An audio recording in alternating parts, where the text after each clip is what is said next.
తెలుగులో మరొక కొత్త సీరియల్ రాబోతుంది, తెలుసుకుందాం. వారానికి ఒక సీరియల్ అయితే వచ్చేస్తూ ఉందన్నమాట. సో కొత్త సీరియల్స్తో ప్రేక్షకులను అలరించడానికి ఇక స్నేహం కోసం అనే టైటిల్తోనే సో ఉత్కంఠభరితమైన మలుపులతో కొత్త కథనంతో మన ముందుకి రాబోతుందన్నమాట. సో జెమినీ టీవీలో ఈ సీరియల్ రాబోతుంది, pixel pictures private limited banner నుంచి. ఇక ఈ సీరియల్లో హీరోయిన్గా మెయిన్ లీడ్గా సోనియా సురేష్ యాక్ట్ చేస్తున్నారనమాట. అంటే సోనియా సురేష్ అంటే ఉప్పెన సీరియల్లో మెయిన్ క్యారెక్టర్ అనమాట, హీరోయిన్.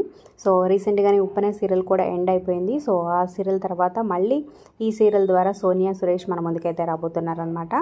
సో మరి ఈ సీరియల్ కోసం మీలో ఎంతమంది వెయిట్ చేస్తున్నారు కింద కమెంట్ చేయండి. మరిన్ని అప్డేట్స్ కోసం సబ్స్క్రైబ్ చేసుకుని పక్కన ఉన్న బెల్ ఐకాన్ ప్రెస్ చేసి ఆల్ అనే నోటిఫికేషన్స్పై క్లిక్ చేయండి. అలాగే ఒక లైక్ చేసి మా ఛానల్ని ఎంకరేజ్ చేయడం మర్చిపోతూ మీ ఫ్రెండ్స్ అండ్ ఫ్యామిలీకి వాట్సాప్ ఫేస్బుక్ ద్వారా షేర్ చేయండి. అలాగే డిస్క్రిప్షన్లో లింక్ ఉంటుంది, ఆన్లైన్ షాపింగ్ ఆఫర్స్ కోసం ఒకసారి చెక్ చేయండి.